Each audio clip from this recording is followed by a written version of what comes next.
Deadlines matter, as they always have, but they really matter in real estate. And here's why.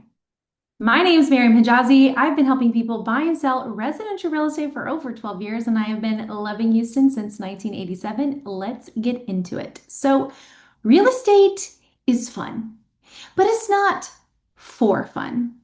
And there are rules in the contract. And by the way, the offer and the contract that the buyer and the seller sign together is a legally binding contract. And there are rules and hard deadlines in this contract.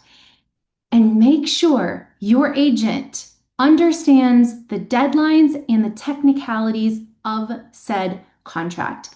This set of playing rules protects all parties, so we all know the rules of the game.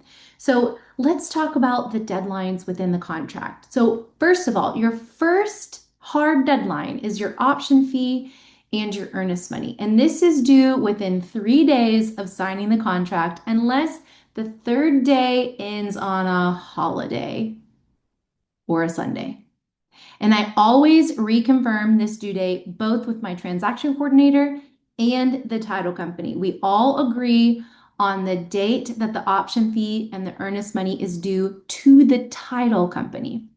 So earnest money is going to be about 1% of the sales price, and your option fee in this market and in this day and age is usually going to be about $250. If it's really competitive, then maybe $500 or $1,000. In a normal market, it's about $250. So these two amounts are due to the title company by the due date. So if your due date is Monday at 5 p.m. and you initiate payment after 5 p.m. on Monday, that money is not getting there by the due date. It's not. Do not gamble, because what happens if you miss this due date? And by the way, your realtor cannot do it for you. You are the only one who can turn in your option fee and your earnest money. And now your realtor could certainly pick up checks from perhaps your office or your house and hand deliver to the title company, which is actually what we used to do.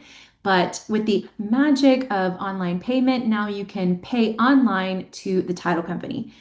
If you miss this deadline and title cannot receipt the funds prior or by the deadline, you no longer have the right to the unrestricted right to terminate. Now, you can certainly inspect the property if you want during your option period, but you actually don't really have an option period anymore. And it says it in the contract. So let's say on day 5 of your 8-day option period, you change your mind or you ask the seller for some money and they say no, and you say, "Oh, fine, well, I'll just terminate and I'll get my earnest money back." If you turned in your funds late, it now belongs to the seller.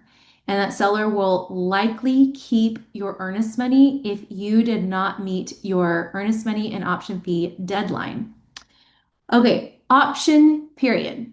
It is the last day of your option period, whatever is put forth in the contract. There's a blank. It's usually 10 days.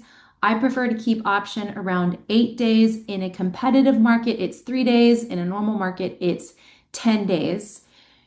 Your option expires at 5 p.m. on your last day. And the day that you execute the contract is your day 0.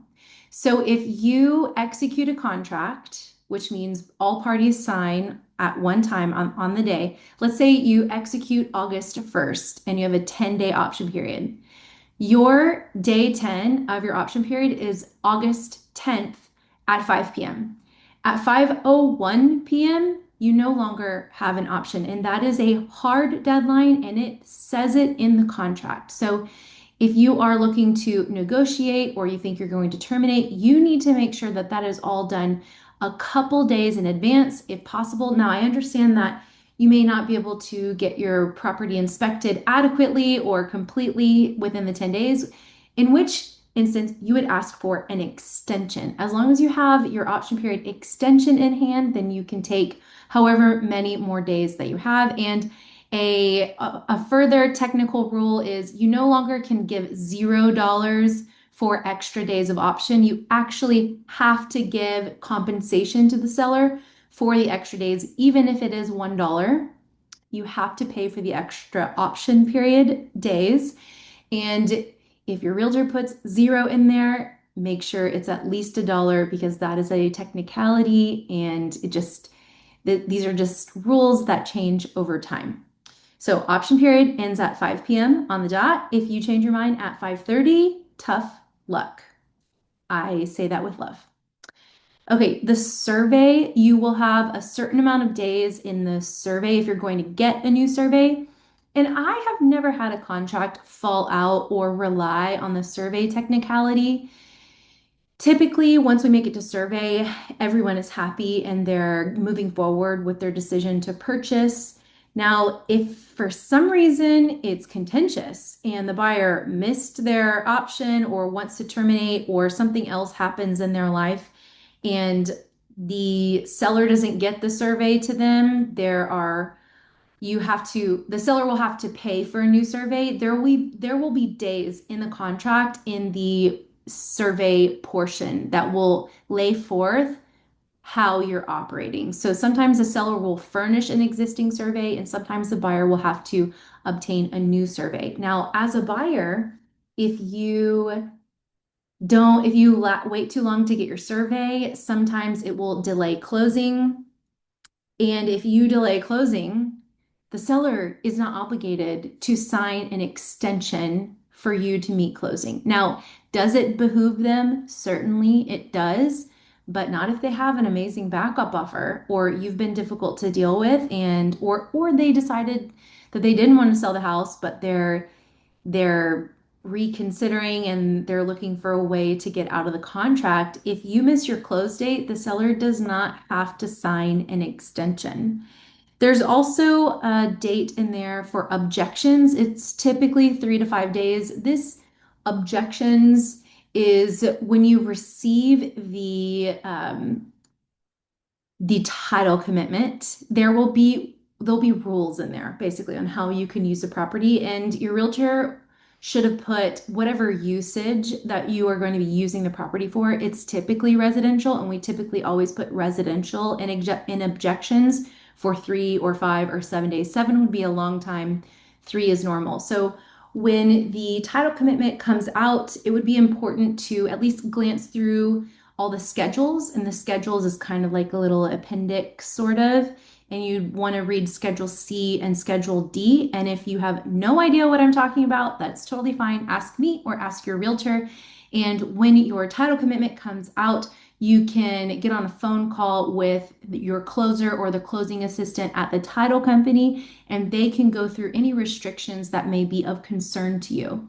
Now, this date for objections, if let's say you want to use this as a nail salon, and in the commitment it says that no nail salons allowed, then you would need to terminate, and you could terminate within that technicality. And then there's another financing contingency date. So typically this day range is 15 to 21 days.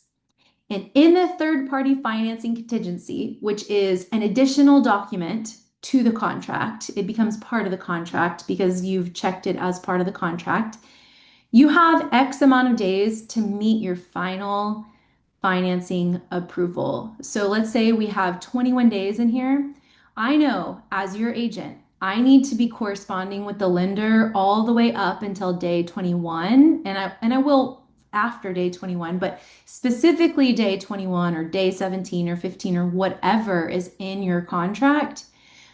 I need the lender to say, yes, we are good to move through your financing contingency, because what this does for you as the buyer, this gives you a little extra layer of protection. So let's say you lost your job or you had to spend all your money on an unforeseen expense and now you don't have the funds for the down payment.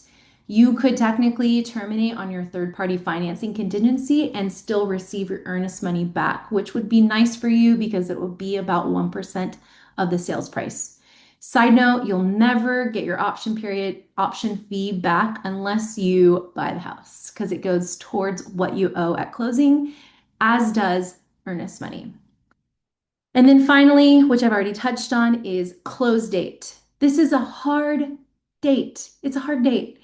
If the buyer changes their mind and doesn't want to buy the house, they can't just not show up to closing. Because if the buyer doesn't close on their close date, they're in default of the contract and can be sued for specific performance. And it says it in the contract. So if you are under contract for a house and you've changed your mind, it would behoove you to move forward with the purchase, or you could be sued. And it does happen that the buyers are actually found in default and the buyers have to pay the seller's liquidated damages. I have seen it happen. Although I will say it's kind of rare, or at least it used to be rare, that a judge would enforce specific performance upon a buyer, but it happens, and I have seen it happen within the last 5 years. And additionally, if you are a seller and you've decided you don't want to sell your property anymore and you don't go to closing, you are liable for specific performance and you can be sued in order to enforce specific performance. If somebody doesn't go to closing, I learned this in my many trials and tribulations in my many years in this business. If one party doesn't show up to closing, or they say they're not coming to closing because they don't want to buy the property or sell the property, the damaged party will still need to show up to closing for what we call a dry closing. So you'd still show up to the closing table and you'd sit there and you'd wait for nothing to happen, basically. And this will set you up if you are intending to pursue specific performance. And of course, I am not an attorney. I just fill out promulgated contracts. So if you are trying to not sell a property that you're already under contract for, or you're trying to not buy the house that you're already under contract for, you should consult an attorney. And hopefully you'll still buy it and you'll make your life a little bit easier. And you know what? Sometimes the seller will just say, you know what? It's okay. I'm not gonna enforce it. I'm just gonna keep your earnest money and move on. And same thing with the buyer. Sometimes all parties are in agreement. And if all parties are in agreement and no one wants to buy or sell this property, then nobody is going to have specific performance enforced upon them. So good communication, having a great working relationship with the other side is always something that is incredibly important. It's imperative to the health of a transaction. So always being in people's good graces, having great manners, being thankful and courteous, and of course, abiding by all the deadlines in the contract will take you very far. So if you have any questions, or there's something that I didn't cover, leave a comment, email me, text me. And if you found this content really helpful, tap the bell and subscribe and send this to a friend that doesn't understand deadlines, because they do matter in residential real estate. And again, my name is Mariam Hejazi. I've been helping people buy and sell residential real estate for over 12 years, and I have been loving Houston since 1987. See you later. Bye.